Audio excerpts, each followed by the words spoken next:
All right. Ooh, if I move fast, I have like tracers. I better not do that. Good morning, everyone. Good morning. Good morning. Thank you so much. Hello. Thank you so much for joining our 2020 annual CRA meeting and town hall.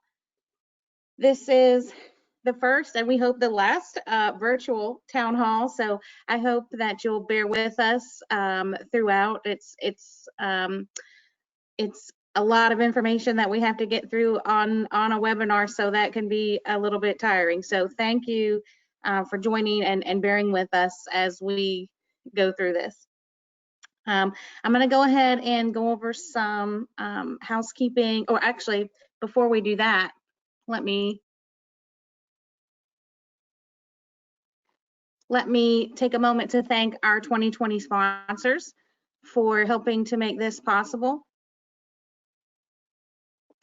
As you can see, we have a great deal of wonderful sponsors that have just amazed us every day with the support that they bring and the participation in our organization at this level. We could not do it without them. So, and I mean that. So thank you. Okay, now I'll go through a little housekeeping with you guys. So I did want to let you know that every participant is on mute, so you will not be unmuted at any point. However, if you need to say something, and we encourage you to participate, you can use the question feature in the webinar. And if you can look on your GoToWebinar menu here, you'll see a question box on the bottom and an area where you can enter a question for us, and we will take questions that way. We will try to get to all of the questions that are asked, but of course we have a limited time. So anything that we don't get to, we will promise to respond after the meeting is over. So please don't hesitate to participate in that way. I also need to let you know that this is being recorded. Since most of you aren't speaking, it doesn't per se matter, but it is being recorded, just to disclose, and this will be available after the meeting is over online for you to watch later, because I'm sure that you want to watch it again. I mean, probably 4 or 5 times. You'll probably want to watch it. So anyway, letting you know that, and then we will not have breaks during this, and so just get up when you need to. We're not taking any planned breaks because we have a lot of material to get through. So just wanted to let you know that. And now let's look at the agenda. So this is our agenda. We've got in 3 sections. The first section is our vital business that we need to take care of today. So we're going to go through that first.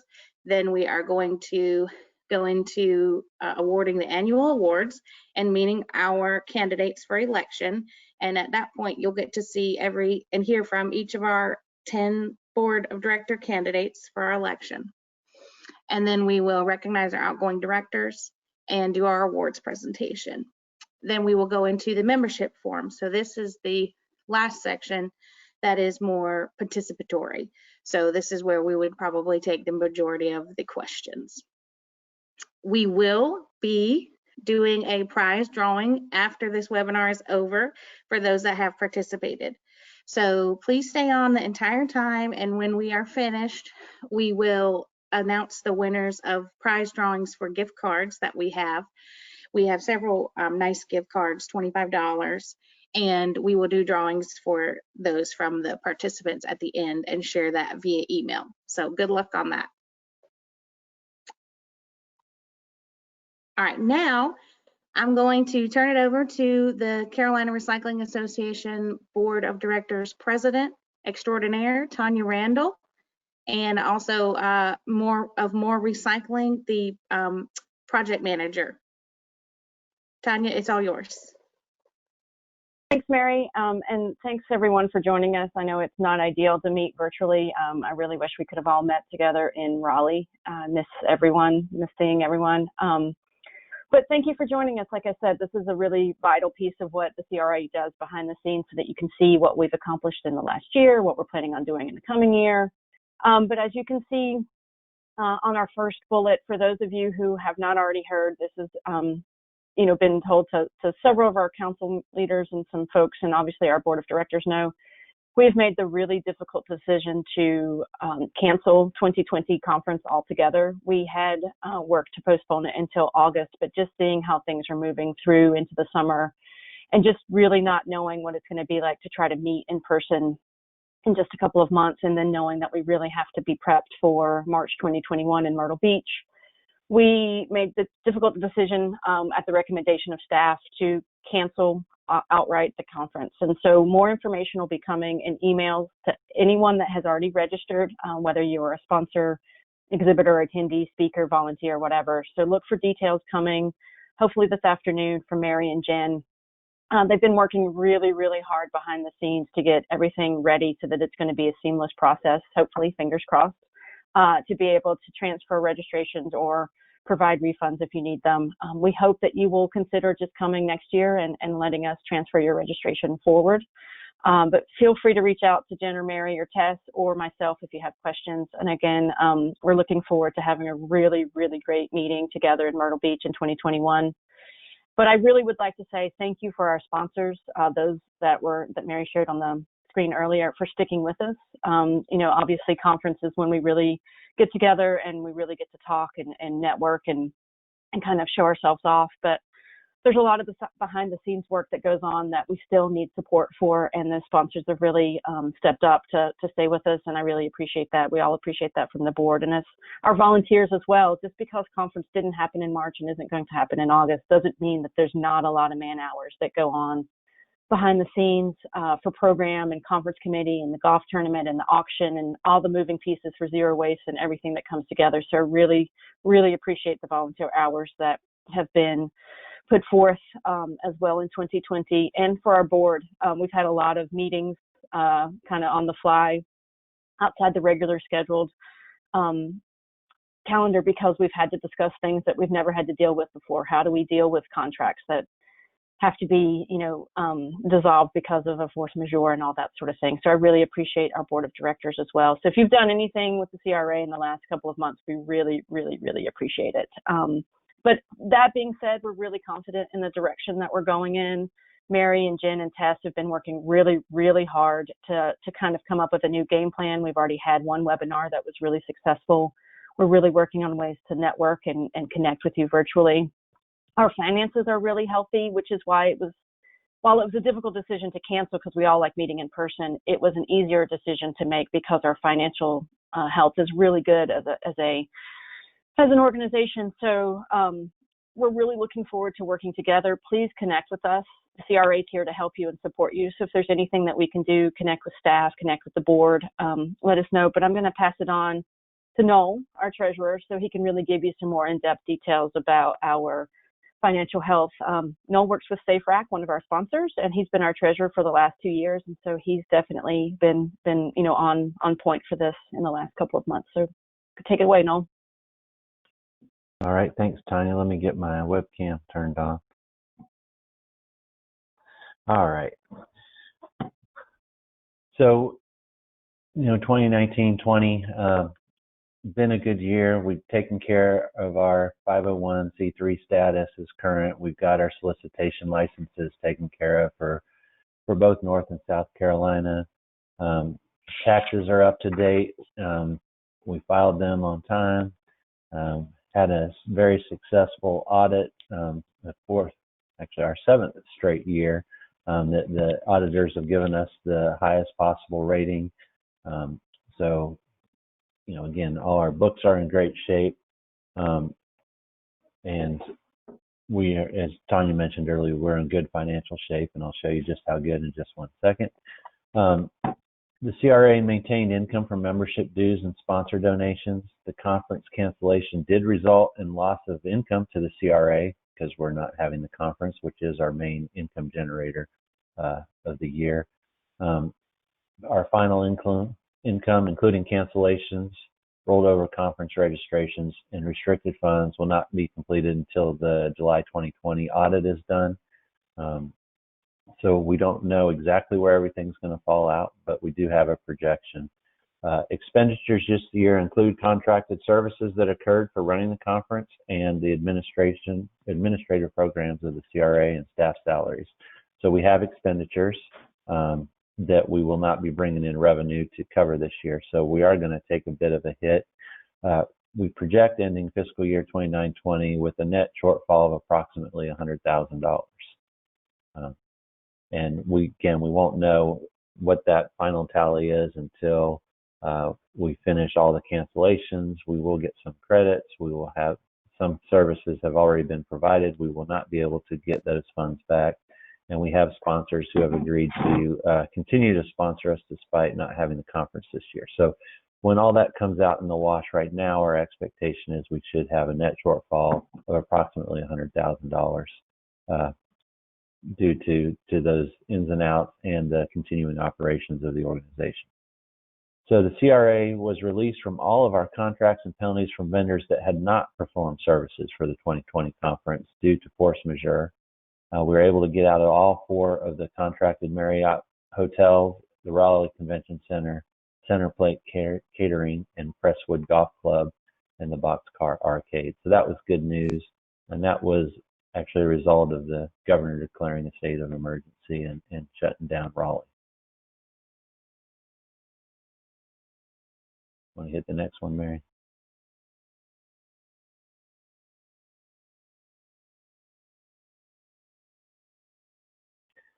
All right, so this is just a quick snapshot of a summary of our cash accounts. So as you can see, we have significant funds, and not included in this is actually our mutual funds that we have in another account. So there's actually an additional approximately $50,000 in that account. So overall, you can see we have a healthy cash position. We will weather this storm. It is going to be a little bit painful, but we are very fortunate that my predecessors and over the years, people have managed our money very well, and we've built up enough of a buffer that we'll be able to weather this storm just fine. And hopefully the 2020 conference will be a big event. Everybody who's missed this year will be there, and we will have a great year and strong revenues from that.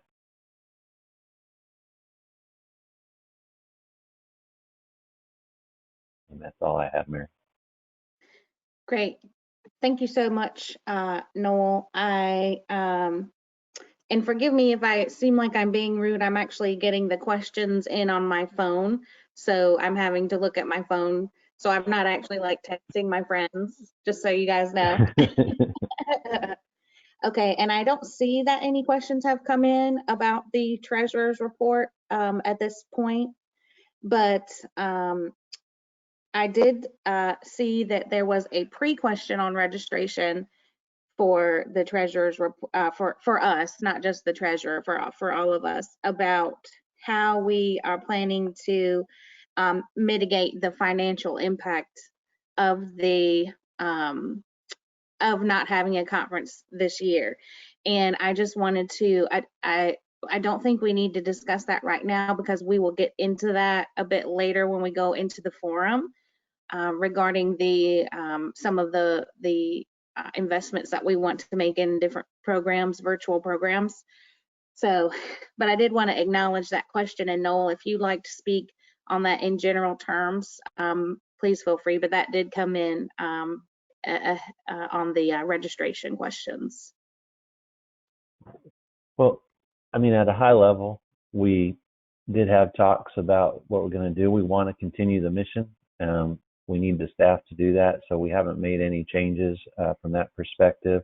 We're looking at what programs we can add, as you're going to talk about, and some of the virtual stuff that we're trying to do to hopefully, get our message out there and continue the goals of the organization.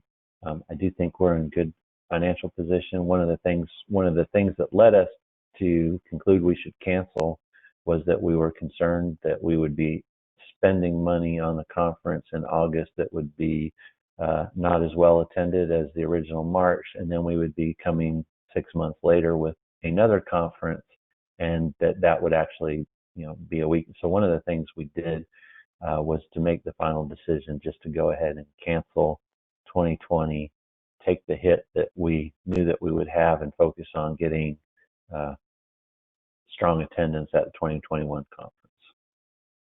Great. Thank you so much for going over that. And I just want to also just add that I think the decision that was made was the least amount of financial loss that we could have. And so it really was a situation we were faced with of a loss no matter what we did, which is, the case for so many right now that are dealing with this situation. So it really was the best case scenario. And I think the board should really be commended for just having the gumption and the foresight to do that. So I think that's all. I think you're off the hot seat now, Noel. And thank you so much. We All right, appreciate thank you. Okay. All right, now we can move into the membership update. I mean, the executive director's report, rather. And first, we'll start out with a membership update. So we have 288 member organizations now, 1,064 individual members under those organizations, and then a few individual sustaining memberships. We represent 26 states and provinces in the membership. We have a mixture of local government, higher education, nonprofits, and business sector members. And the majority are local government and business members. Now, this, going back to the 288 member organizations, we have had a loss of membership renewals. And this feeds into what we're going to talk about later in terms of strategy to add more value and a better value proposition for membership of CRA that we'll talk about at the end. But this is something to keep in mind as we go through that. Organizations across the United States, even is recycling organizations across the United States are seeing drops in membership, and this is something that we have to address right away, and that includes asking current members to help on the membership committee and in the membership drives and in helping advocate and be ambassadors for the organization. So we do want to get that number back up. We have some plans to do it, and we could really use your help. All right. Okay, I want to go over our activities for the past year. So we did have a few events that we hosted. So we had the Carolinas Glass Recycling Summit back in December, which seems like an eternity from where we are now. But we sure were blissfully unawares of any pandemics back in December. When we had the Glass Summit, we had great participation. We had about 140 participants over in Wilson, North Carolina at the Strategic Materials Glass Recycling Plant. And I think it was a great event in supporting glass recycling in the Carolinas. We have had 3 lunch and learns. They all took place in August of last year. To help launch the Recycle Right North Carolina campaign, which was a tremendous campaign, very successful. If you haven't looked at it, please go and check it out on the North Carolina DEEC's Facebook and social media pages and follow what they're doing. One of the exciting things about it is the level of engagement from the public that I have seen on their campaign, and asking lots of questions and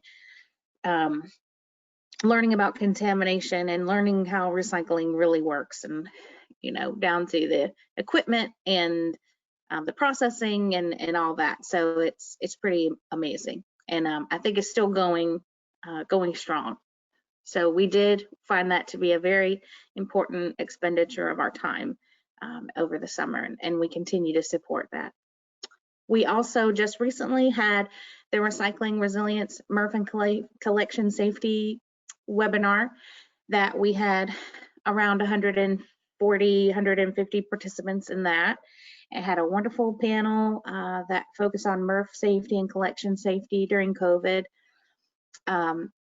We do plan to do more of these webinars and utilizing our education and outreach committee to help plan additional webinars related to planning and dealing with the immediate concerns of the pandemic, but also the long-term implications.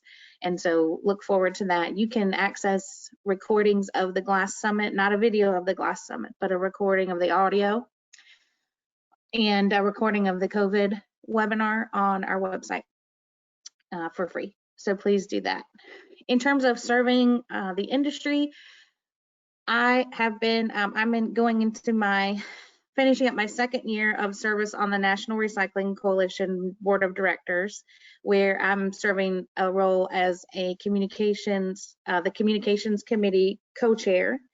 And we've been working hard to vamp up NRC's communications on social media, to the membership, with newsletters and promotion of events and things like that. So we're working hard to serve that coalition and spending a lot of time supporting that, which Carolina Recycling Association, for those who don't know, is a member, an affiliate of NRC. And so that means that all of our members are also members of NRC and enjoy the benefits thereof, including being able to vote in the NRC's elections. And so that's something that we try to put out there for you guys, because it's it's not something that everyone knows as part of being in CRA, that we are an NRC member affiliate. We also supported the North Carolina Marine Debris Symposium back in January, and with a sponsorship. So of course we want to support the research and the knowledge sharing about the impacts of litter, in particular in our waterways and oceans, and have a greater understanding of what those impacts are. And so we want to support that Marine Debris Symposium to that effort.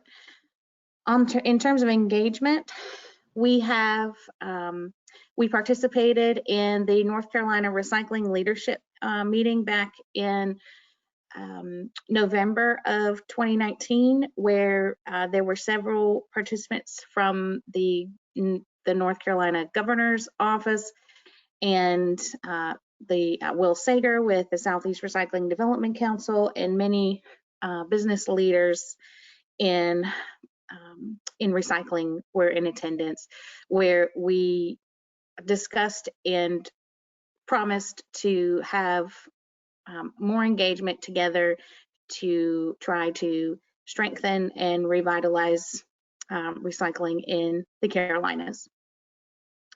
We had also participated in Whale Tales and Trash Talks, which was part of the Marine Debris Symposium, and that was just fun.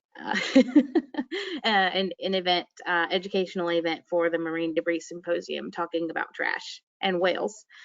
And we also exhibited at two conferences, the APWA conference and the Swannaquad State Conference. And we do a trade with these organizations, so normally they would have in turn exhibited at our conference. So we hope to keep that relationship up next year when we actually have our next conference. Okay, I have some big funding news for everyone. So we did get awarded a USDA, that's Department of Agriculture, solid waste management grant that is geared towards assisting rural and small communities with recycling education and outreach needs. And so we have $184,000 through this grant that we'll be able to put towards funding, printing, and distributing educational materials, anti-contamination materials to households in these communities. And this is a grant that we will have to finish by the end of September of next year. So please look out for more information about that. But this is a significant amount of money to invest. And so all of you who are in small and rural communities, which is counties that have a low population density, and cities under 10,000 people in population would qualify to receive these funds through CRA.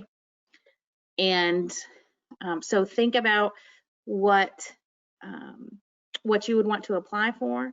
It's going to be flexible in terms of we can fund the printing of magnets, brochures, flyers, postcards, any kind of a printed educational material would be eligible to be funded here. And that would include postage as well. So think about that and look out for application information to come.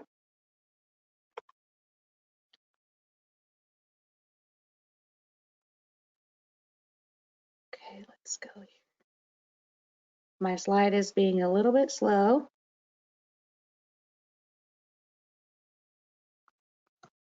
Here we go. Okay.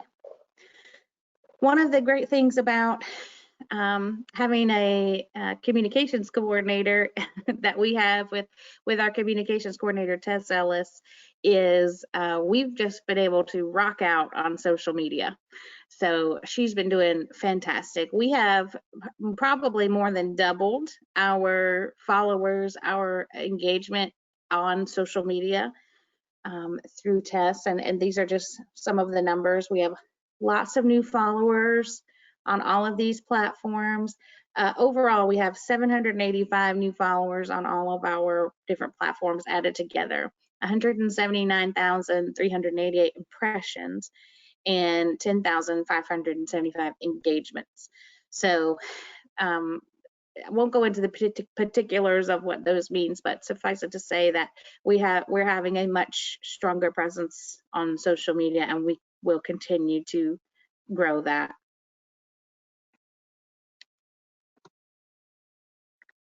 Here are some of the campaigns that we have done on social media and otherwise. Whoopsies, go back.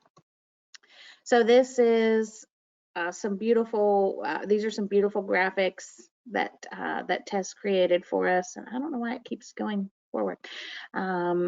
If you want to see more of these, you can go to our social media pages and look at them. And we will actually be putting them online also so that you can view them and download them to use them in your program. And I'm sorry, I think there's some kind of setting on here making them advance quickly. One of the really cool things we did was our film recycling videos. We did 2 film recycling videos starring our own Tanya Randall and her daughter Brenda, and we had a huge amount of engagement on these videos that really showed how to determine what types of film are recyclable, how to test the film using the stretch test with your thumbs, and how to where to recycle them, and then what they would get made into.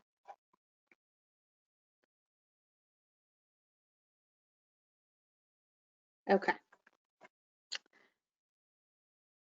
And you can access these videos again on our social media pages, on our website, and we're also happy to just email you the links if you're interested. And then here's one of my favorites to the Be One Less suite of materials that is promoting waste reduction. You know, waste reduction is one of those things that's more difficult to get across. And I think that in terms of communication, and I think that this one is really a strong message of be one less straw, be one less bottle, be one less cup going to the landfill, be one less bag consumed. I love that, and I think we'll continue to use this in the future. So that's what we've been up to there. I want to next go into committees. So we have several committees, and many of them are that meet, monthly or more often. And many of these, we would love to have your participation in, but these committees are vital to the running of CRA. And so we have the executive committee, of course, that's just board members that can be on the executive committee, the president, vice president, the secretary, the treasurer, and the board development chair. So these are really important positions. They do a lot of work for the organization. And so that's a big commitment. And we thank you, XCOM, if you're out there, for your service. Of course, we have the conference committee, which plans our annual conference, and we have several subcommittees there. There are many jobs that can be done on the conference committee that might be of interest to you. We have the board development committee that is dealing with the laws, the bylaws, the election. The board development committee oversees the election every year, and many elements of board management. We have the education and outreach committee that pretty much plans and works on all of our events aside from conference throughout the year. We have the finance committee that just has financial oversight. And we have the fund development committee, which is different from finance committee. The fund development committee is like fundraising. So that's an important aspect. And then we have the membership committee, which I was talking about earlier, that is assisting with member outreach, member engagement, and member retention, and getting new members. We also have our councils operating. So we have the Collegiate Recyclers Coalition. This council is extremely active. They meet quarterly, and I'm sure you've heard of them. They're famous. And that's been led up by our wonderful Jen Maxwell from App State University, and you can reach out to her to participate in that council. You don't have to be from a college or university to participate on that coalition. But if you just want to learn more about it, it's a great place if you want to learn about public area recycling. Dealing with a university environment is like a small city. So there's a lot of similarities in how they work. So there's a lot of different things you could be interested there. The Household Hazardous Waste Council, led by our longtime friend Jeremy, and HHW Council, again, very active, meets at least monthly, and does a lot to help in HHW programs. And then we have the Keep Carolinas Beautiful Council, formerly KAB Council, that we have merged into the Keep Carolinas Beautiful Council.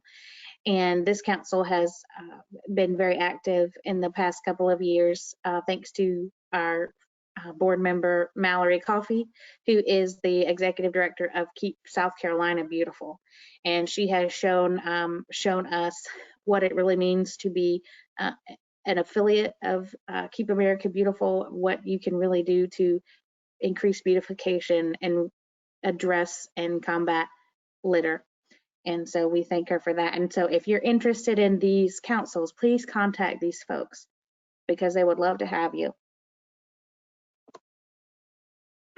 And then we have a couple of councils that have open leadership positions.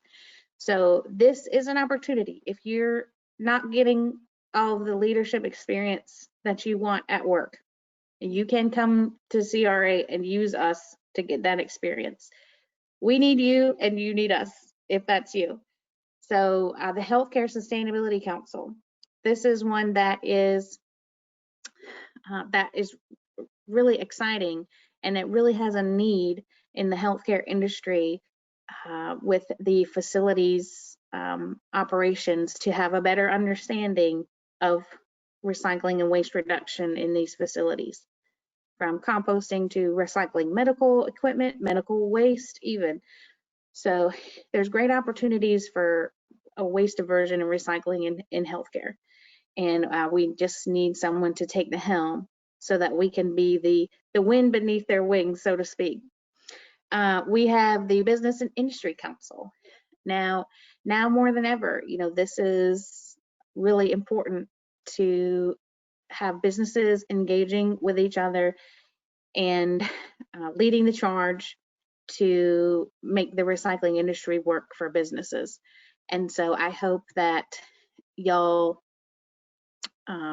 one of y'all somewhere out there is interested in taking a leadership role, and we are here to support you. Okay, so so here's the top 7 reasons to join a committee or a council. Number 1, you help strengthen our organization and industry. Don't you want to be a part of something really special? I know in my involvement in these councils and committees before I started working for CRA, it was tremendous experience. And it felt great to support recycling in the Carolinas and beyond. And it'll feel great for you too. Professional development. Most of us in our jobs, in our recycling coordinators or our sales managers or those kind of jobs, we're not developing in some areas like finance, like event planning, like nonprofit law, or how to work in a board, how to work with a board, how to work on big committees. These are a lot of skills that will help you in your jobs, your current job, and in your future jobs that you can put on your resume and say, I was on the finance committee of CRA, so that gives me experience I need for that management job.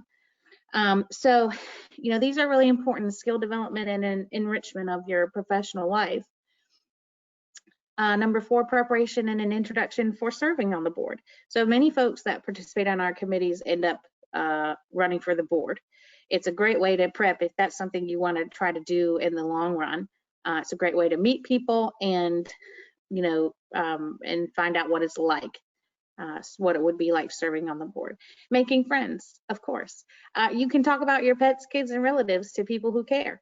That's pretty much how we spend the first 10 minutes of all of our committee calls, is talking about our dogs barking, and especially now because we're all at home, and our relatives and our kids. So it really is it's really fun, and you make friends and have a good time while doing something great. So if these 7 reasons interest you, please go ahead and sign up for a committee. You can click on this online link. It's really easy. You just click on it and select committees or council that you would like to be a part of. And I think Jen has put this link in the chat box as well for everyone. So, and then we'll send it out after this meeting as a follow-up. So please get involved. Get involved. Okay, and now we have save the date for 2021 in Myrtle Beach, March 22nd through the 25th. Now, we are aware that there could still be, and there likely will be, issues with COVID-19, and that we'll still need to take cautions with social distancing and other safety precautions. And so one of the ways to do that is to offer a virtual option. So that will enable us to spread out more for those that want to come in person, so we can actually have more physical distance between the conference attendees, but while also having a virtual option to engage.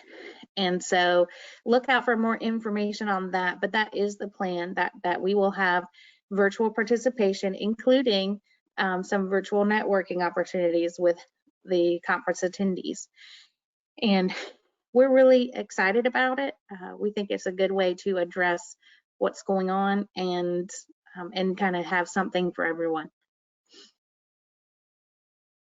So now I think we have a little poll. So what's going to happen is Jen Cooper, our wonderful programs and systems manager, is going to put up a poll that should take over the screen here in a second, and it's going to ask you a quick question. Let me make sure it's working. Okay, this is the poll about what virtual events have you been participating in lately? So when you see that pop up, is it popping up? So this is the virtual events. Okay, I can't see it, so I couldn't tell if it's popped up. Let me look at my audience view here. There it is. I see. Okay. So what virtual networking options have you been participating in? Just meetings? Have you done any conferences? Have you done any of the virtual trade shows? I've seen a few of those out there that those sound pretty interesting. I've heard mixed reviews about them. Professional trainings, social networking, social happy hour, virtual happy hour.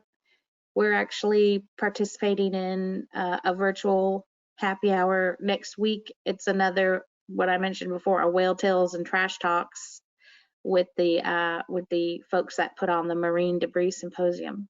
So we'll send you that information out if you're interested in watching that. Okay, let's see what we got here. Okay. We have most people saying they're doing job-related meetings virtually. They're doing some conferences, so a little bit of everything. Some mostly job meetings and trainings, some happy hours. We should have done this meeting a little bit later, and then we could have had a happy hour with it. Maybe next time. All right, thanks guys, that's great. All right, so now that's the executive director's report. I am not seeing any additional questions coming in for that, so I'm going to keep going. Next, we need to discuss our bylaw amendments and additions. And so I hope that you had a chance to review those that were sent out. A couple, let's see, 30 days ago is when they were originally sent out.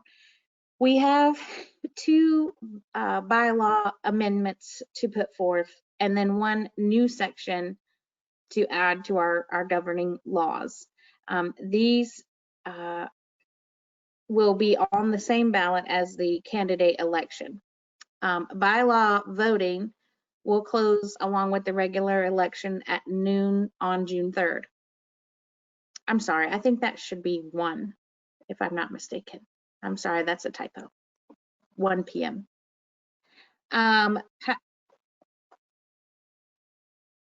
Okay, I'm sorry. It is noon. Okay, thank you, Jen. So closing at noon on June 3rd. Passage of the bylaws occurs when there's a quorum of the membership voting on the bylaws, which is 10% according to our bylaws. So 10% will constitute a membership quorum to participate in that election. And then a 2/3 majority of those participating will need to accept the changes for those to become CRA law. I just want you to note that, the changes that are being put forth have been passed unanimously by the Board Development Committee and the Board of Directors. And so that's part of the process to bring bylaw changes, is that they go through that process. So let's get into these. Okay. So the first section is section 4.2 under the appointment and election of directors. The change that we are proposing is number one, that new directors can be voted in addition to in person and by proxy, also electronically. So right now, while CRA is planning to have the electronic only election this year, it's technically not outlined in our bylaws that is allowed, just by omission. And part of that is in the fact that these bylaws were created, many years ago, and this was never anticipated that we wouldn't have, an annual meeting and that we wouldn't have an election in person. And so we need to add this language about voting electronically to make sure that we are giving ourselves the authority to have an electronic election. Okay. Now, part two of this change is adding the language that the rules and guidelines document will have the voting rules and policies that are more specific. And so that means that it will make it easier for the board of directors to make adjustments in the event that there are unforeseen issues in an election like this year. This way, when a change is needed quickly, the board of directors, will be able to handle it in accordance with the rules and guidelines that only the board has to pass. So they don't have to go through the membership for these little nuanced details about elections that we would need to have, and in some cases. And so this gives the board the authority to, rather than go to the entire membership on nuances of elections, that they can then go just update the rules and guidelines documents. They still have to be voted on by the board. They still have to be passed by the board and the committees that govern them, the board development committee. So they still have to go through 2 committees and pass in order to be made into law. So that is what we're asking for. One of the reasons for that is in the event that there is a tie in an election, in the event that there is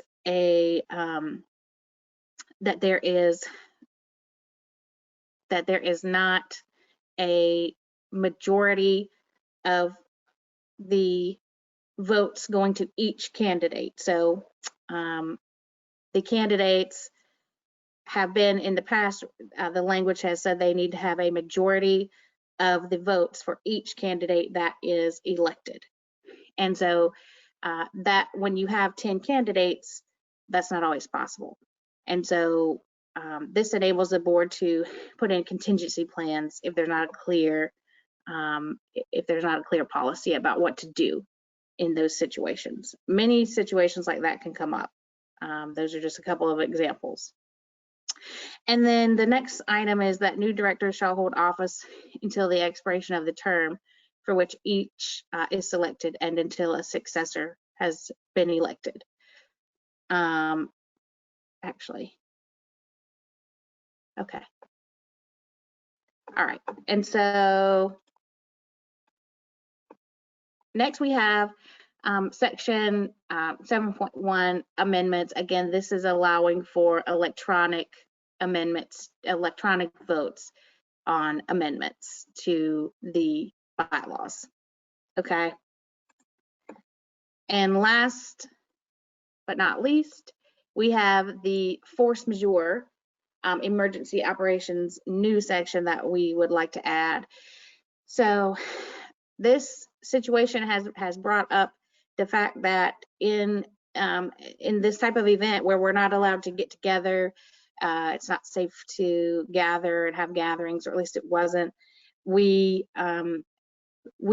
are not necessarily able to operate inside of our regular bylaws. And so this allows the board to declare an emergency by a 2/3 majority so that it can operate outside of its bylaws if needed. Let's say if there's not an election. if we're not able to have an election or the meeting at all, or who knows. But it is a limited period that could be, that an emergency could be declared, 90 days, at which time we would have to either go immediately drop the state of emergency, or we would be able to reassess and renew the state of emergency if needed. So in order to have full transparency, part of the requirement is that if there is an emergency declared, that the board will notify the membership immediately, and keep track of what's been done, what's going on. So those are, these changes are really brought on by the current circumstances, and it's a growth of our policy to enable the board to continue to run and manage the organization efficiently. So let me see if there's any questions. Yes. Hey, Mary, this is Tanya. I just wanted to speak to the bylaws on the back end. So I just want to make sure that everyone's aware that this is a process that takes a lot of thought, and I feel like with the board of 15 members that we have, we put a lot of thought into making sure that we were staying true to what we want the organization to be even after we're gone. And so for anyone that has questions or concerns about the bylaws and why we put them into place, this was a process that really took us some time to put forth language that really allows us to continue to operate, and especially Section 9 is not anything that we're taking very lightly at all. But what we found in this force majeure and things coming with the pandemic is that our current bylaws as they were written did not allow us to really operate in the way that we needed to, which is why we wanted to put forth these amendments so they're actually codified in the bylaws. And so obviously each individual member has the right to vote no to any of these, but I strongly encourage you from the perspective of a board that is trying to do due diligence to make sure that we have everything written and codified in such a way that we can move forward and continue to operate within the bylaws, that I really feel like we really need something like Section 9 to help us move forward. So that's all. Thank you. Thank you, Tanya. We really do. And unfortunately, we're being forced into having to, operate outside of what we consider to be to the letter of the bylaws as we speak. And it's not a comfortable thing to do, but it is we have no choice, and we want to make sure that the policies allow us to have that legitimacy in the decisions that we have to make. So if I don't see any questions coming in about these, if you have questions, reach out to myself, to Tanya after this meeting, and we are happy to answer any questions about these. Okay.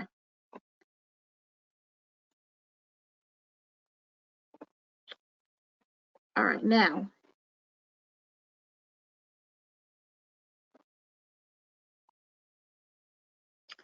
Okay, we did have a question come in.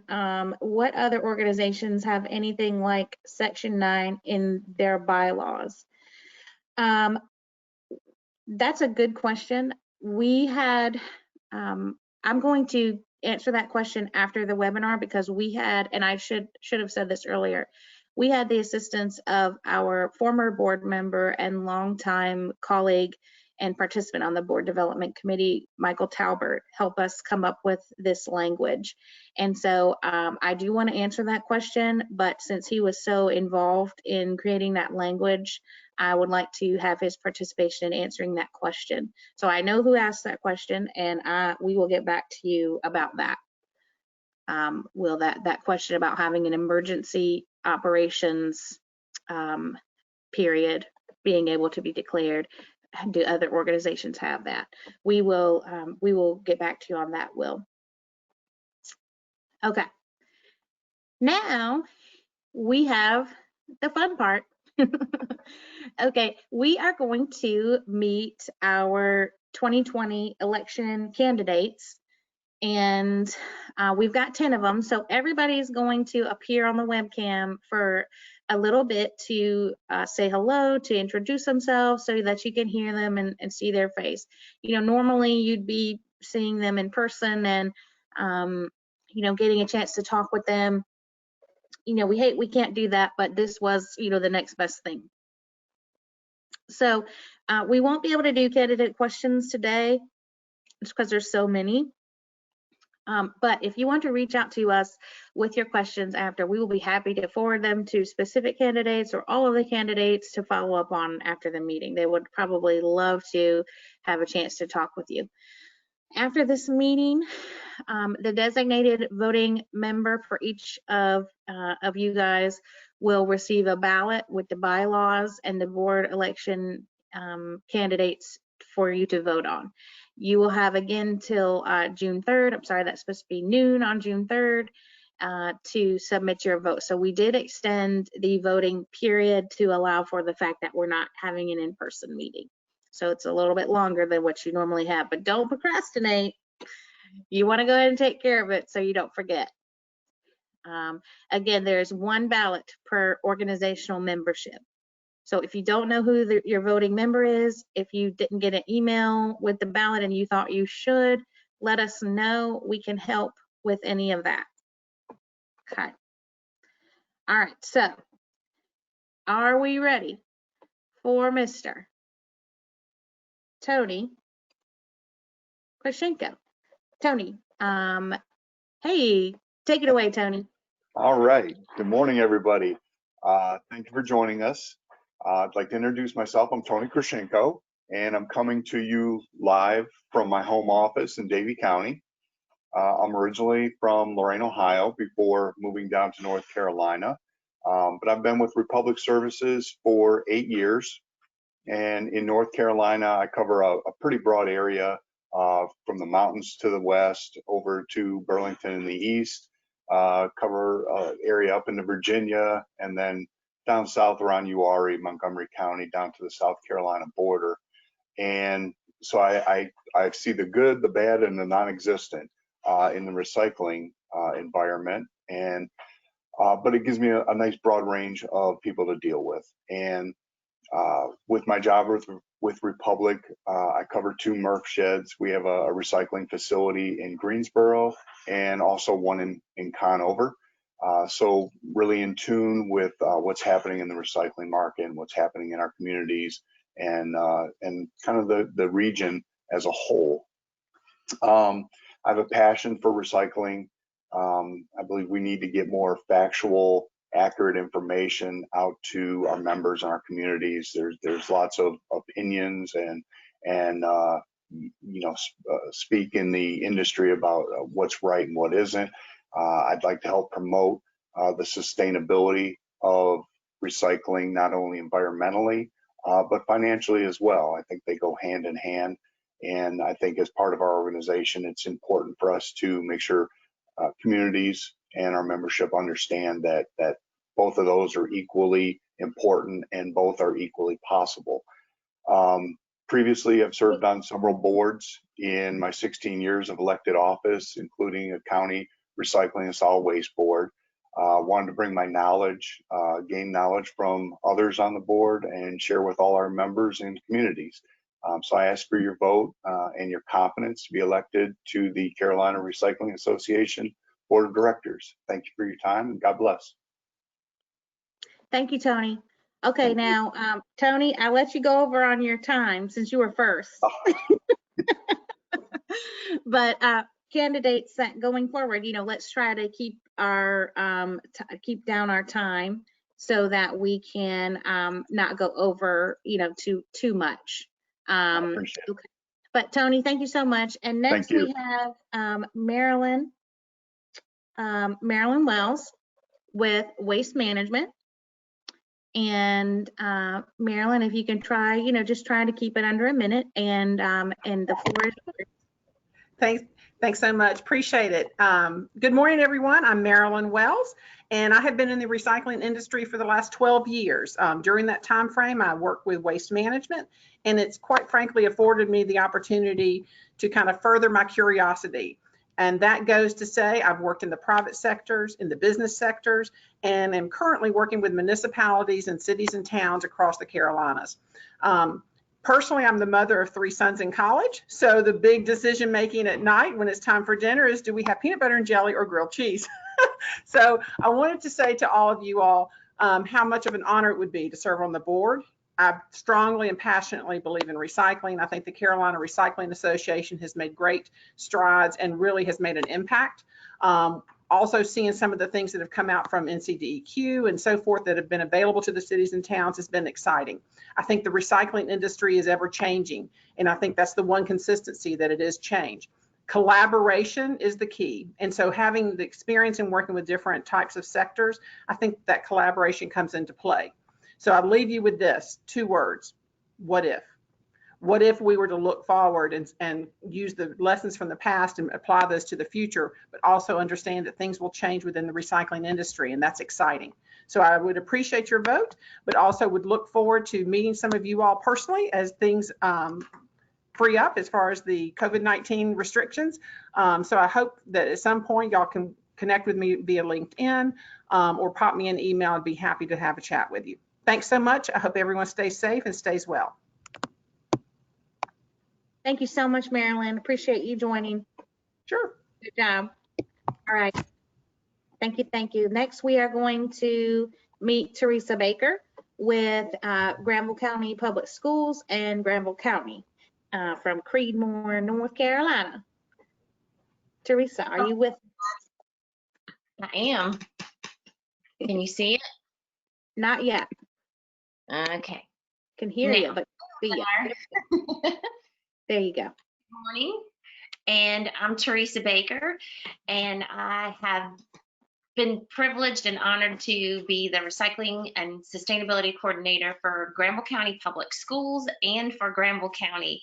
Very involved with making sure that we have ways to dispose of hazardous materials here in Granville County and being involved with our HHW Council. I started this journey about 11 years ago and was really disappointed in the disposable world we had created for our children, and really wanted to make a difference in options that we could change to make it not be so disposable and to recycle what we use if at all possible. And I am really happy to be on the candidacy ballot for running for the board for the Carolina Recycling Association. I think there is such a plethora of great individuals in this association that we can rely on their expertise and their professionalism to be able to give clear information of how we as educators and recycling coordinators can get this information out to the public. And this is what I think I would benefit everyone to be as on the board for the Carolina Recycling Association, is to come in with fresh ideas, out of the box thinking, to be able to give clear, concise information that everybody can understand. So thank you for considering me, and please vote for Teresa Baker, the difference maker. And I look forward to working with everyone. Thank you, Teresa. I love it. All right. Thank you so much. All right, next we have Mandy Barnett, currently a board member for CRA and with Pratt Recycling. Hello, everyone. I am Mandy Barnett, and I am with Pratt Recycling. So Pratt has been a part of the CRA for 10 plus years. Pratt has been a diamond sponsor for the past 2 years, and I assist in facilitating the sponsorship level. I feel I would be an excellent choice to continue serving on the CRA board of directors because I can, immediately contribute my 19 years of experience and in the industry. And just to clear up things, I started when I was 5. And I think y'all were probably wondering that. So anyway, I am extremely involved in the actual day-to-day operations with governments, both large and small, manufacturing, industrial customers as well. While serving on the CRA board, I am a part of several committees, as Mary mentioned early. These committees really allow you to continue to contribute to the board of directors directly, which is carrying on their mission for our industry, which is which is all of our message, is continue that mission. And also, while serving on the CRA board, you know, I have been able to cultivate a large network of like-minded professionals who, you know, view problems as how we can make this work instead of saying, you know, this can't be done, which is extremely important, you know, in today's industry and our climate, the way everything that's going on, you know, we just got to keep moving forward. And obviously the CRA is there to assist us to do that. You know, and lastly, I just want you to know it has been an absolute honor to serve on the board for the past 3 years. It has really allowed me to build relationships with some of the most talented people in the industry, and that is the CRA board of directors and the CRA staff. You know, and lastly, well, really, this is the last thing. I want to make our recycling world a better place, not only for my family and children, but for yours as well. Oh, wait a minute. I've got some campaigners here. Can y'all just hold on a second? Hold on one second. I've got this following. I don't know.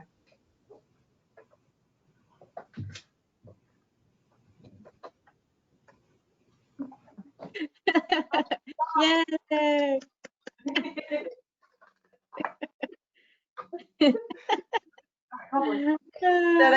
Wherever I go. So I'm asking for your, I love you guys. So I'm asking for your vote, please. Thank you very much. Thanks, Mandy. Thanks, welcome. Mandy. Extra points for cuteness. Thank you. Okay, let's go to Cameron Cecil. Cameron is with VECO Plan out of High Point, North Carolina. Hey, Cameron. Hey, everybody. My name is Cameron Cecil, and I've been with for 4 years. I've been in the recycling industry for those 4 years. I don't know how to follow up Mandy's signs and everything that she's got, but I would like to help CRA grow generation of recycling technology to North and South Carolina. That's pretty much all I've got. All right. Thank you, Cameron. Kudos. You stayed in your time limit. I'm proud of you. Good job. Thank you so much. And you do have a pretty picture behind you, by the way, of some boats. I like that. So that counts. Okay, let's go to Shrishna Guilford out of the town of Cary, North Carolina.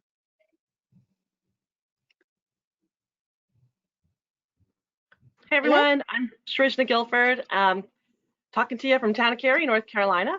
And for the past 13 years, I've worked with the town as waste reduction coordinator in environmental communications. I've had a chance to learn from so many of you as well. And what I've been really amazed about over the last 10 years is really how our membership inspires and supports each other on all levels of our industry. And I think that's a really key part of the CRA, and I think it's really special.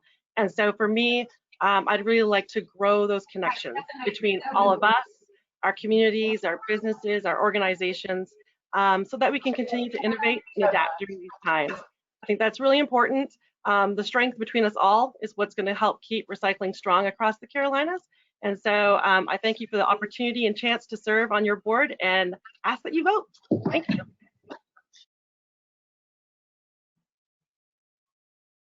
Thank you, Shrishna. Great, great job. And it looks beautiful behind you.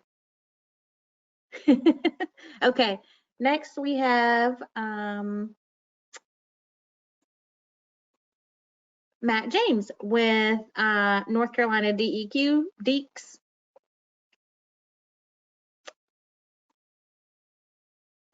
Hey, hi everybody. Hey. I'm Matt James. I work for North Carolina's Recycling Office at the Department of Environmental Quality. My job is to provide data-driven technical assistance and grant making to support community collection programs and recycling businesses across the state. So, during this whole pandemic, we've seen how important recycling is to the manufacturing supply chain. And as producers are making and packaging wellness supplies and PPE, they are relying on the easily accessible commodities in the recycling streams from the Carolinas. So I believe the CRA has the best platform to showcase our industry's links to the supply chain and then to advocate for recycling support from our local and state leaders. I want to serve on the CRA board to help find new audiences and raise recycling visibility in the Carolinas, and also for the CRA.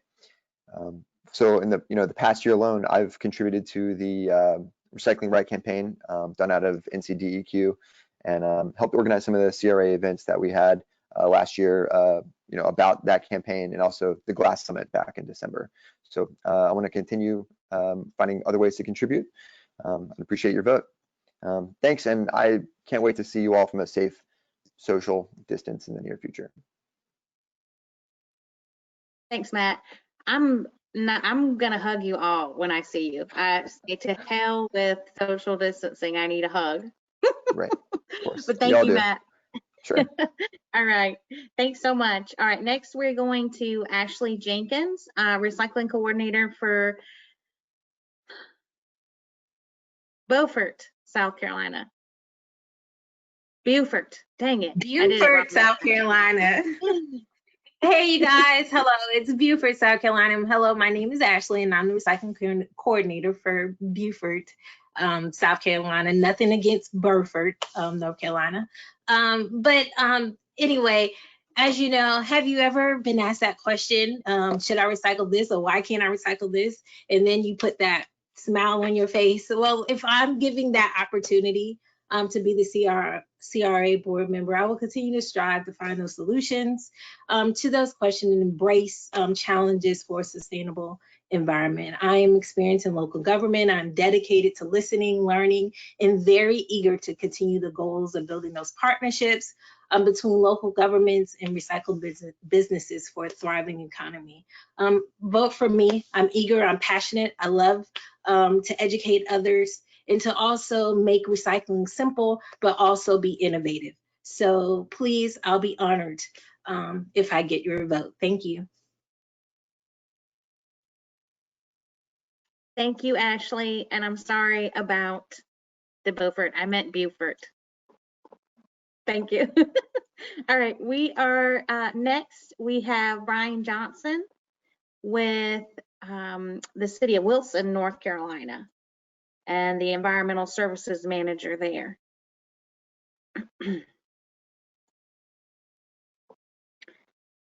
And we will, there he is. Hey there.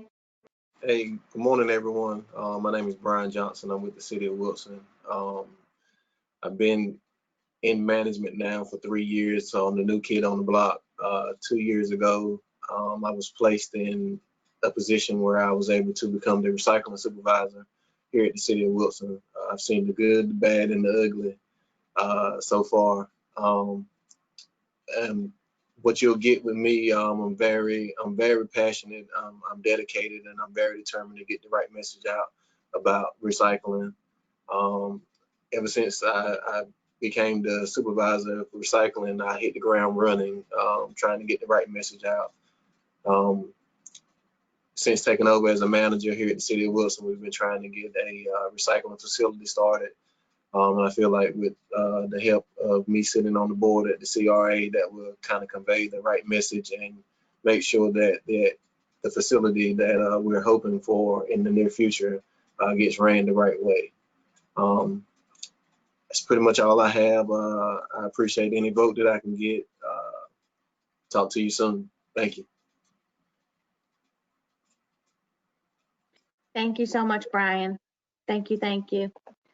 Okay, now we have our last but not least candidate is Susie Vance. Susie out of Verde Outreach in Beach Island, South Carolina. That sounds nice.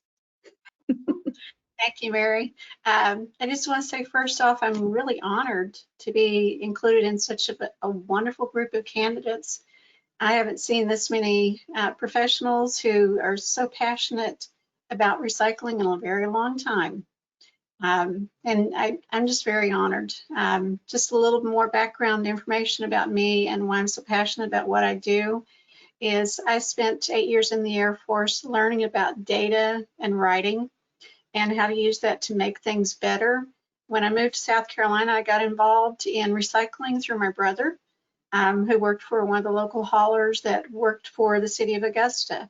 he taught me a lot about recycling and why it was important. And I started working with Verde as recycling perks, learned a lot more about recycling, and decided that this was what I was really called to do, was to help other people learn how to make things better. And one of the things I love doing, and people kind of think it's weird, is I love digging into data and numbers, but I hate math. I absolutely hate math. So there you go. But I would be very honored to serve on the board in any capacity that I'm needed. And that's the other big thing about me. I just love helping. So I'd appreciate your vote and put me in a spot where I can be useful. Thank you so much, Susie. Thanks for wrapping us up. Wow, you guys have a tough decision to make, but it's good to have too many good choices than not enough. So thank you all, our candidates. Like I said, if we have questions for you, we will send them after the meeting. And again, great job, everyone. Okay.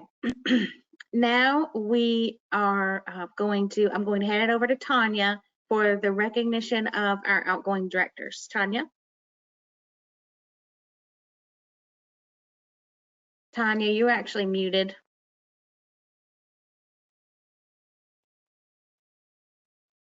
Oh, I'm muted in two places. Can you hear me now? Yes. I'm double muted, Mary. Okay. Oh, man. So you want to go ahead and advance to the next slide for Chad.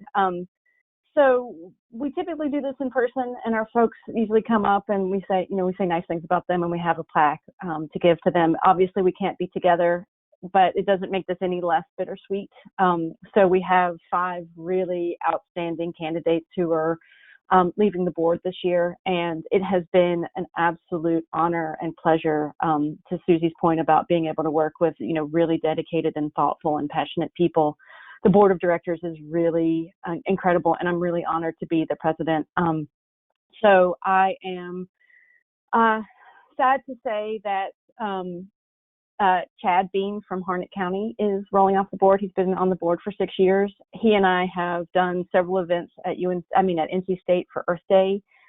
If you have any chance to spend time with Chad, his dad jokes are out of the park. He's a home run hitter every time. So I really am going to miss his dedication and his joy and happiness and thoughtfulness on the board. He also helps support our golf tournament for the CRA. So I know he'll stick around and help with that because he likes getting all those shirts.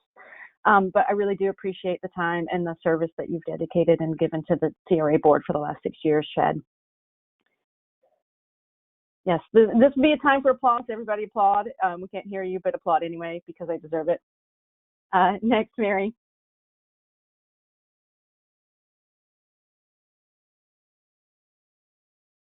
So next is Mallory Coffey. This is a somewhat of a bittersweet goodbye, especially because she's been on the board for the last 2 years and has been given an opportunity professionally that she can't pass up. More details forthcoming from Mallory on that. But anyway, so she's coming off the board to be able to dedicate more time to this new opportunity. She has an incredible sense of passion for what she's doing. Her approach to being on the board and being at the table, and the questions that she asks and the comments that she makes are always really, really, thought-provoking and helpful. And she's been a real leader of our Education and Outreach Committee. And so we're hopeful that she'll be able to find some time to continue to maintain her role in some of these committees because her dedication and passion to them are so important to what we're doing. And so for the board members who are just now seeing this, I'll send out some more details about Mallory leaving us. But again, applaud her. Thank you very much, Mallory, for the 2 years that you've given to the board. Amanda Fairley. She was our dedicated secretary for 5 years. And I can't tell you how hard of a challenge that must have been. I actually would fill in for her sometimes. And it is so hard to take notes while you're listening and actually try to participate. Her note-taking is impeccable. And, it's a real loss to have her leaving the board as well, because I feel like she's always been a person that has asked the questions to try to get us to clarity and to make sure that we're making the right decision and to make sure that we are moving the organization in such a way that is for posterity's sake and not just in the short term. So I really, really appreciate the 6 years that she's dedicated to the board, and I will very much miss her voice at the table and the questions that she asks and the perspective that she's bringing and has brought. So thank you, Amanda, and another round of applause for her virtually. Amy Preble has been on the board for the last 3 years. Many of you know that she is struggling with leukemia at the moment, and for those that you don't, that is why she's rolling off the board. I thought about not even mentioning it, but I feel like it's something that I just want to let you know that her dedication to the board previous to that was so incredible. She was also the CRC chair for many years, and so there's a real loss with her not being at the table, and I hope that everyone will keep her in your thoughts and prayers. Let us know if there's any, if you would like to help, maybe with signing up to be a bone marrow donor, or that sort of typing thing. We're happy to connect you with some organizations that could help. But we really, really miss Amy. She was our BDC chair as well, and led us through a lot of the election steps and processes. So we're sending lots of love and warm thoughts and happy thoughts to Amy right now. Big heart, yes, thank you, Mary. And lastly, but not leastly, Ray Thompson, who has been on the board for the last several months. He stepped up to the plate when we asked him. We had a vacancy come up in the fall, and he really jumped in the pool and just started swimming. So I really appreciate the work, Ray, that you've done on the board, and we really appreciate you stepping up to fill a position and bringing your thoughtfulness and dedication. And I know that you will continue to be a part of the CRA family. So thank you very much. But I also want to say, Mary, we normally introduce all of the board members at Town Hall as well. But since we're not together, I wanted to just call out our members that are still on the board and will be continuing on. Vice President Jessica Driggers, Treasurer Noel DeMarteau, Secretary Tori Carley, who has filled in for Amanda very beautifully and has taken her own, putting her own spin on the notes and the minutes. Our BDC chair, Josh Wagner, who has helped us navigate the whole election online and candidate forum piece. Mandy Barnett, who we heard from, who's running again. Christine Cobb, Scott Bost, Carol James Gilchrist, Dave Van Deventer, and our ex officio member, Wes Westbrooks, who can't seem to get enough of the CRA board, who was our treasurer for many years and a past president and has continued on in service as ex officio. So thank you all very much. I would also say a big shout out and a great round of applause for all of these dedicated board members as well. And that's it. Thank you so much, Tanya. And I'll just say too, thank you all outgoing directors for your service. It has been an absolute pleasure, and I am super sad. I'm going to try not to cry. And I just can't wait to see you again in person so I can give you a big thank you. Man, this is just such a good board. We're just so lucky that we have had such a wonderful board. We have it now. Our outgoing members have been so wonderful, and we're just very fortunate. Could not be happier with that. Okay, so we're going to move on to the awards, and so I want you guys to know that normally, of course, we would recognize our award winners at the current year conference.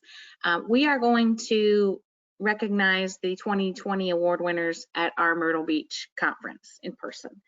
And so they will, just like the 2021 award winners that we will have at that time, will get to come up on stage and give a few words about their program. So in Myrtle Beach, and we will send the award winners their trophies and customized press releases for them to release into their communities right away, so that they at least will have some of the publicity and the benefits of the award right now. So it is regrettable that we don't have time to hear from them on this meeting, but I am going to go through the winners for you guys just so that you can see who has won, and then we will post these, of course, online after this meeting. So we had a great many award winners this year. We had 9 award winners. So we had some great, programs to acknowledge. And if you look at this little icon here, that is actually what the award looks like, this little silver chasing arrows. Those are the actual awards. And then the base is North and South Carolina together, our logo. So they're pretty cool. And we get those from an artist in South Carolina named Bob Doster, who sculpts them out of recycled steel. So they're pretty great. Okay, so that's what all the winners will be getting. So in alphabetical order, our first winner is Beaufort County Public Works for their Go Green, Keep It Clean program in Beaufort, South Carolina. Doing a cleanup program with neighboring counties to, pick up litter from roadways and waterways in a big campaign. And, we often, I think we often take litter issues for granted, when we talk about the recycling industry and collection issues and things like that we're dealing with, markets and yada yada. But at the end of the day, that litter has to get into the right place. That trash has to get into the right place. That recycling has to get into the right place. And a great way to connect with folks about all of those things is to start with litter, because we can see it and we don't like it. So great job on your program for bringing more attention to this issue in Beaufort County. And I will let me just say that the awards winners are chosen by an independent committee.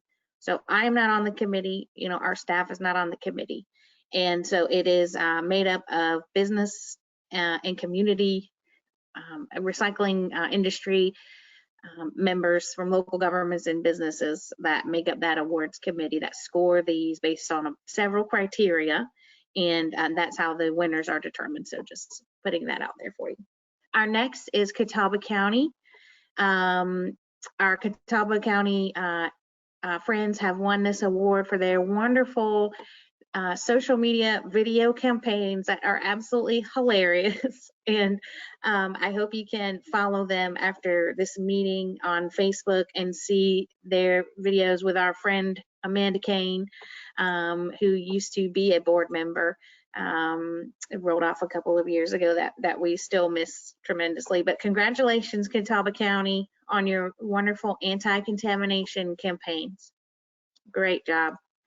Next, we have the Metrolina Greenhouses. The Metrolina Greenhouses has done a program to divert post-consumer agricultural plastic. This is a very challenging material to deal with, and saving them, from dumpsters.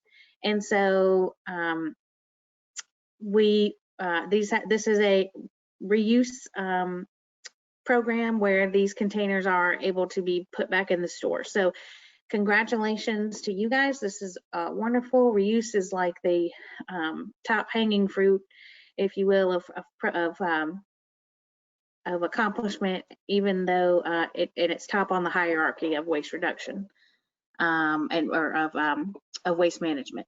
Okay, next we have the North Carolina DEECS, Department of Environmental Quality Recycle Right and See campaign that has won an award for their Recycle Right campaign. And all of these materials are available for you to look at on their website, but they did a tremendous job, as I mentioned earlier, that we actually helped collaborate with on hosting their events. But this award goes to them. It's not part of CRA at all. So this is for their campaign, their brilliant campaign, and the resources that they brought to the Carolinas and beyond with this campaign.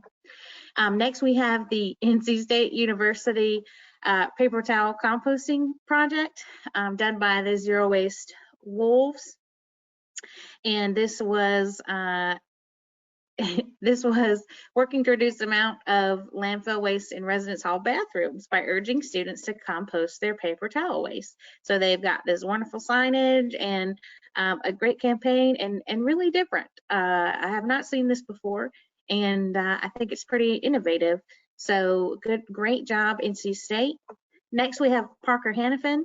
Parker Hannafin has partnered with Closed Loop Recycling on an absorbent recycling program. So this is an industrial recycling program. These kinds of programs in large businesses diverting specialized wastes are not easy. And so while it may not be, a product that you're super familiar with because it's very specialized, they have had a lot of success in diverting their absorbents and making some strides in their corporate sustainability in their manufacturing plant. Next, we have the town of Cary and their Cary Collects app.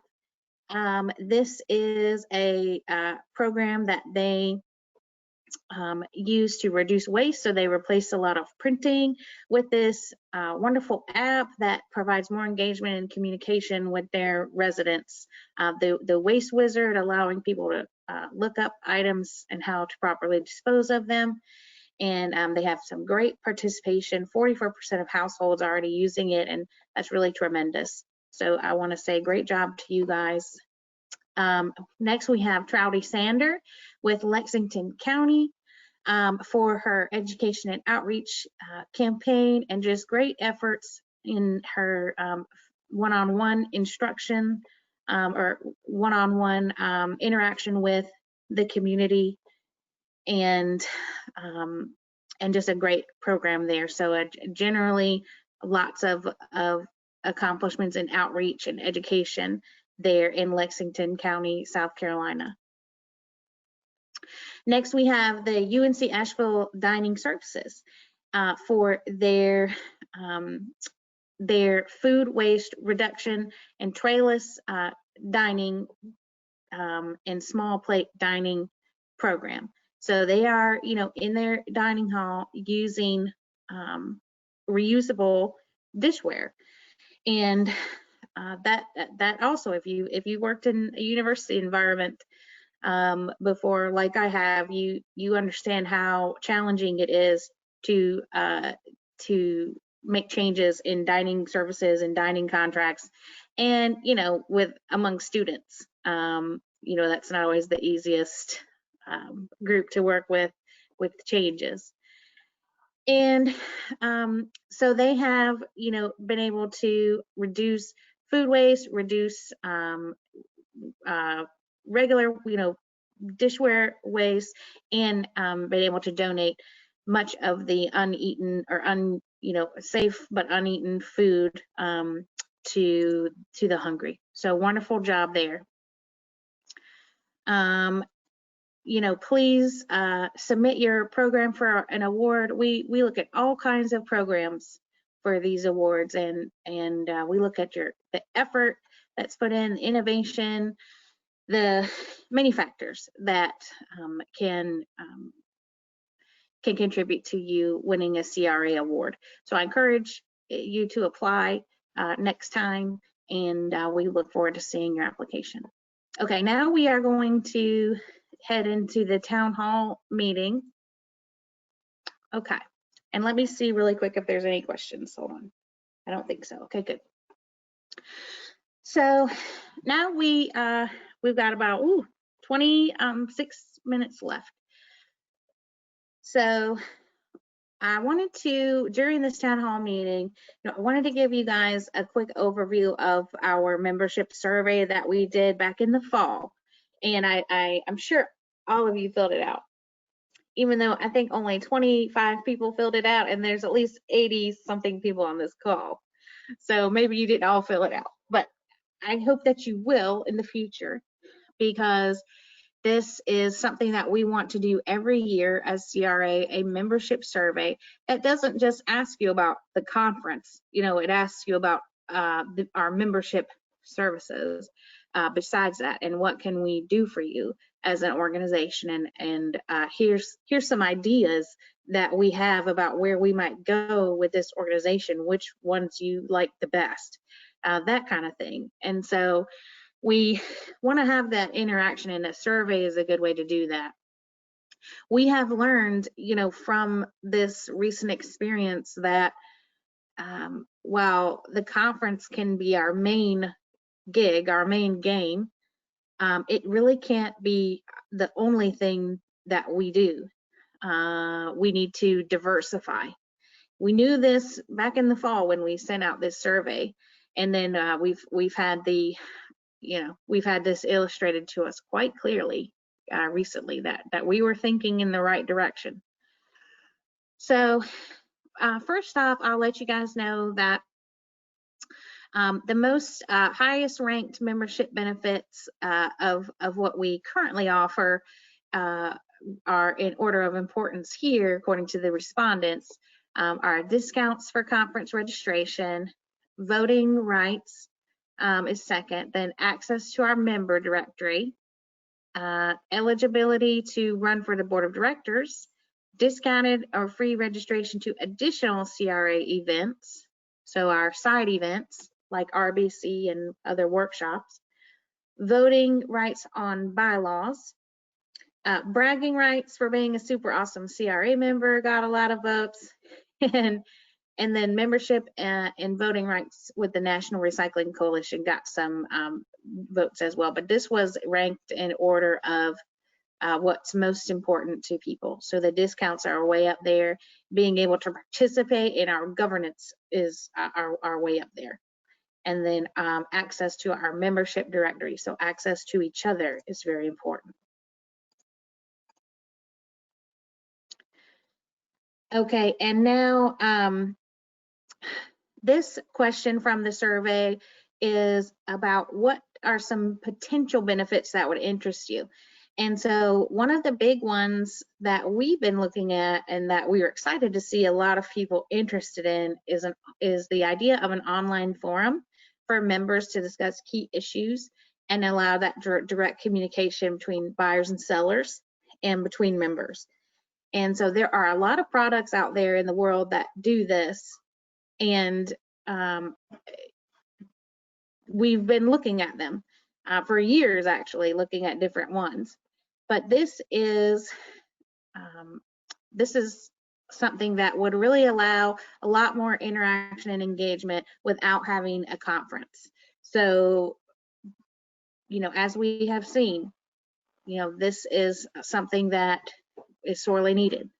And then next most popular was an interactive online map with the directory being on a map, easily accessible, and being able to view information about CRA members and recycling businesses on that level, on a geographic level. Then we had access to legislation that may impact your business. So legislative updates was next, and then free professional headshots was a next popular one. Then next was hiring a lobbyist to lobby on our industry's behalf or our organization's behalf. And then next was a custom member logo for your materials, your printed or your online materials, a membership logo that says I'm a proud CRA member, or something to that effect. And then additional recognition of your membership in CRA was last but not least. So, some of these things are really easy to do, and we would probably do them anyway, but some of them, are more of an investment. And so let's get into that. So one of the big investments based on the feedback from the survey especially is that our board really wants to invest in an online community platform, that allows that engagement, that allows a map, a more robust directory, and the ability to have topically based forums and groups. So your HHW council could have its own contained group on an online community. Your college council could have its own group where it has its own discussions and documents and chats and emails. So it's allows a lot more engagement. It increases the membership value proposition. So as I mentioned before, you know, with membership being down, it's more important than ever to add value to that membership. This program would be delineated for members versus non-members. So non-members would not have access to a large portion of this online community. It would be for members primarily.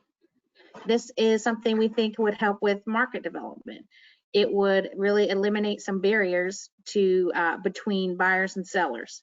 So right now, what happens is someone from a recycling business reaches out to me or to our staff, asking if there is if anyone wants to buy X material, or does anyone have X material that I need.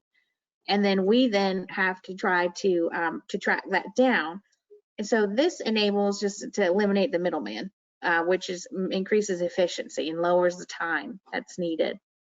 And then resilience. So what I said before of deepening, adding depth to CRA, adding additional purpose. And so we've been looking, as I said, at several products, and we're going to look at some more, but this is one product that we've been looking at to have an online community with that is called Higher Logic, and this is used by several organizations. SWANA uses this interface. The North Carolina Center for Nonprofits uses it. It's very, very nice. This is called Higher Logic, and so you have basically your community web page with all different kinds of options that you can choose from, discussions that would be on all on one place. You can click on different topics and send emails or make chats. There is a great scheduling on the bottom left of your screen kind of tool here for upcoming events and discussions. And here is what sort of the profile would look like. So this is a very in-depth profiling that shows connections, contributions, your job history, education. There's more underneath this that you can add about what you're interested in, you know, maybe what type of materials you're looking for or purchasing, your picture, of course. So it's just very detailed. Now, the important thing about this is that, you know, to really make your membership directory robust, you've got to have people participate. So we cannot fill in all of this information for members. It will have to be done by the members. The more that we participate in this type of directory, the better it will be for everyone. So that's something to point out. It's going to be a process to start engaging our membership to use this. This is on the bottom of the screen here is what the map would look like. So imagine you're a community and you want to see if there's any more MRFs within a 100-mile radius of your community. Then you can go into this search tool and search that information. Or you want to see if there's any what plastics buyers are in the area. You can search for that.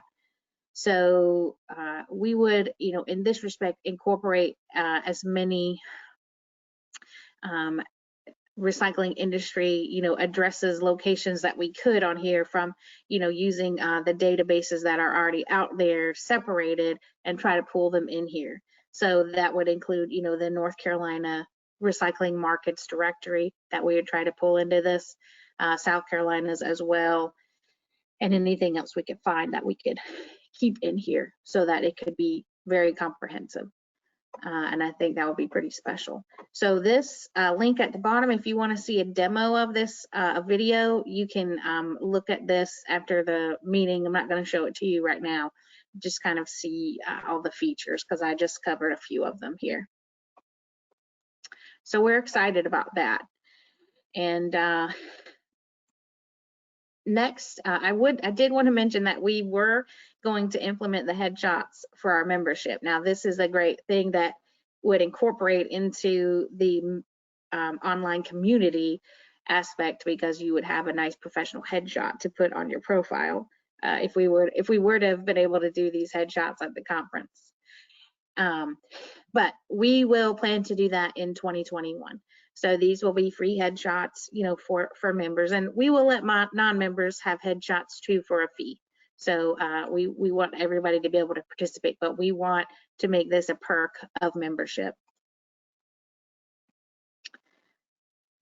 Okay, Jen, do you want to put up our last poll here?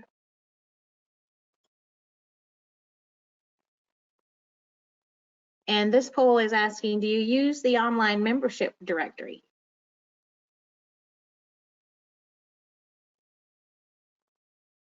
It's something that that we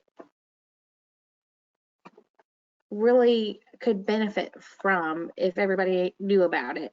And you know, what we have now is good. I mean, it's better, you know, it's definitely better than nothing. But I like, you know, we want to make it more useful, more robust, and so many benefits of doing that. So let's see what folks say. Do you use it all the time? Do you try to use it and you get frustrated? That's not one of the options. We want to hear from you about that.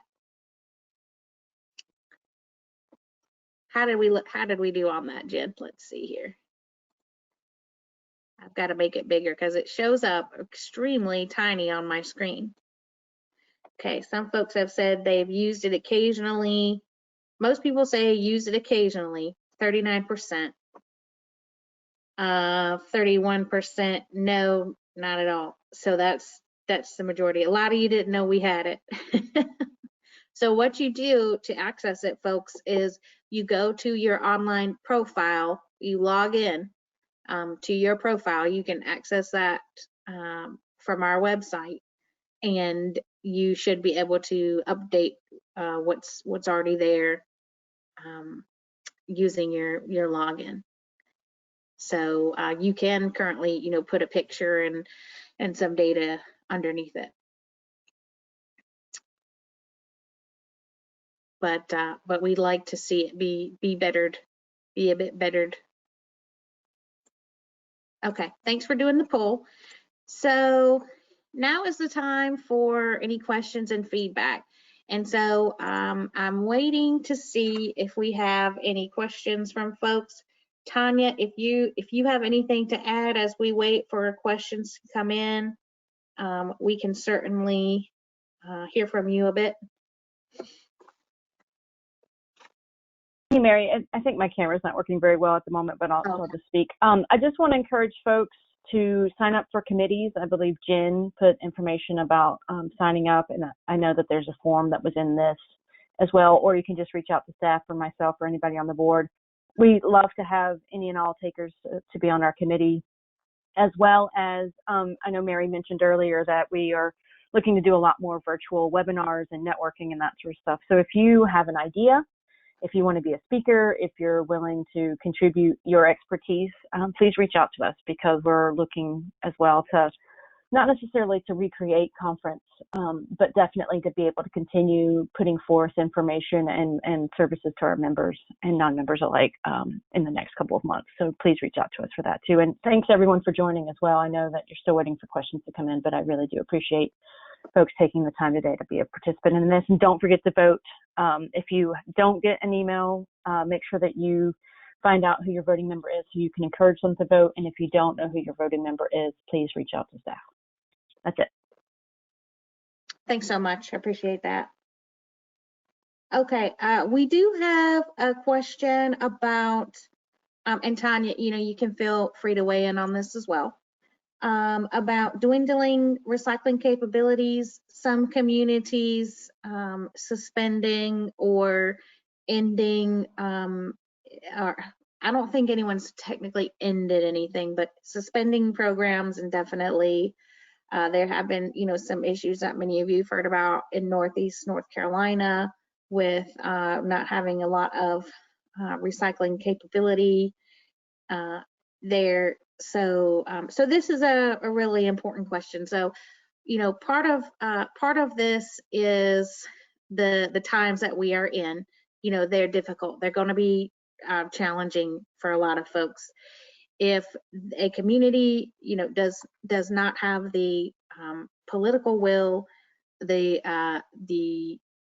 leadership, to maintain recycling programs right now, it's going to be tough. And that is, where you're seeing some of the program cuts, where, either the perception of cost increases is too high, or if the leadership is just not willing to put itself out there and say, you know what, recycling is going to cost a little bit more, and that's worth it to my community to do the right thing and to continue our programs in light of, these somewhat difficult times. But the point is that materials are still being recycled. They're still in demand across the Carolinas and beyond.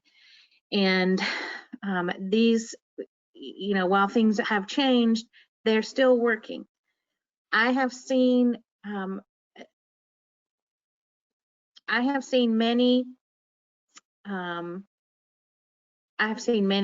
situations where a cost increase is needed, but it's when balanced across the households in the community that it's not a significant cost. Maybe $6 per household per year, $20 per household per year, $30 per household per year. And so, when distributed, it's not nearly as bad as of a figure. And so, we are doing everything we can to support programs continuing as much as we can.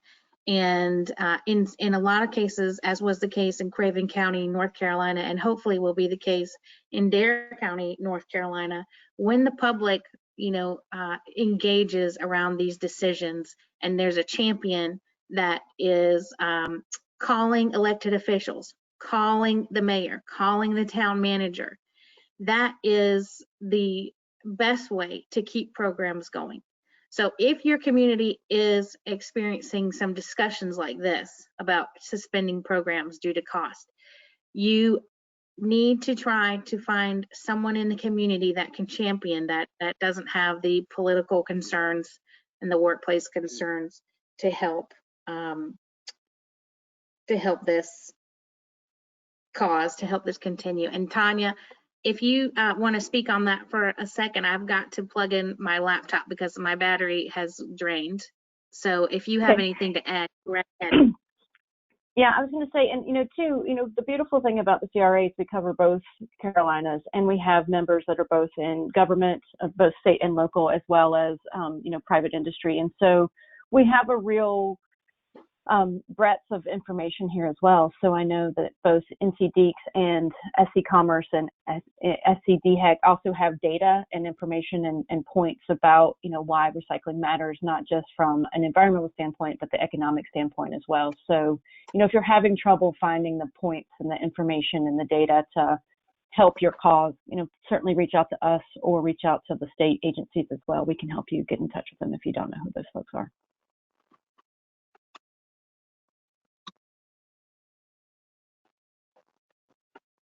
Great, thank you.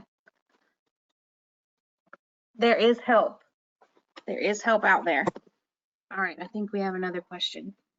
See, we have a couple more minutes. Okay, this question is, I've seen many municipalities and states around the country instituting landfill bans. Will we ever see this come to the Carolinas? Okay, so I will answer this question in two ways because I'm not sure if it's worded exactly how I'm reading it right. So North Carolina and South Carolina already have landfill bans of certain materials. So, I wish one of our Deeks people could answer this, but I'm going to do my best.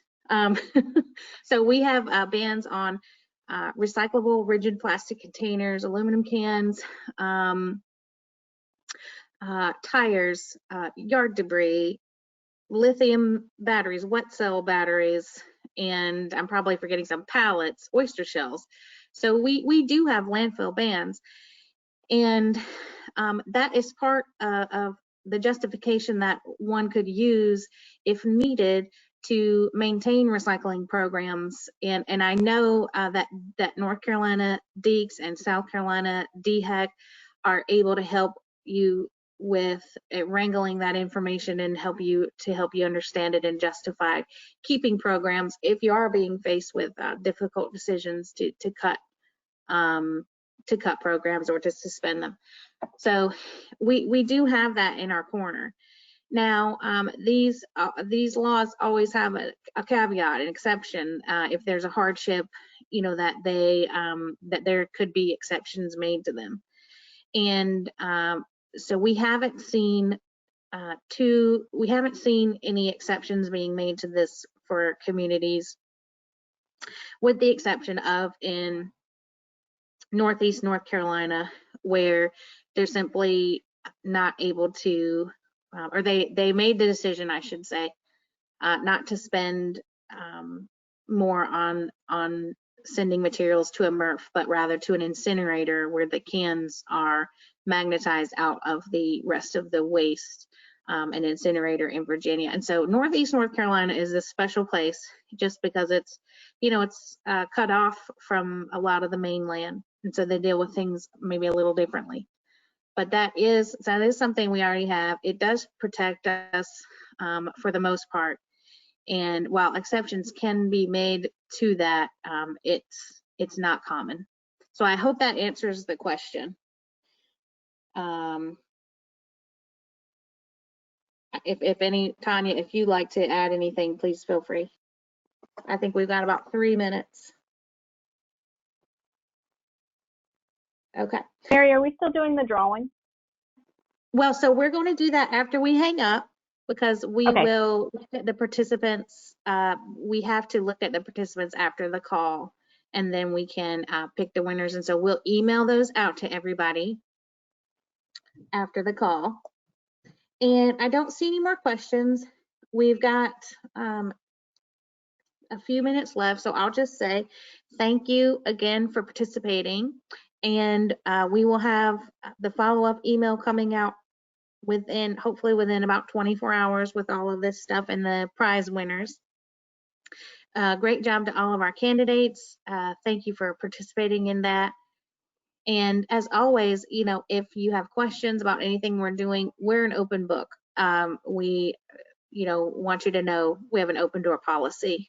And so after this, you can reach staff at any time, and or to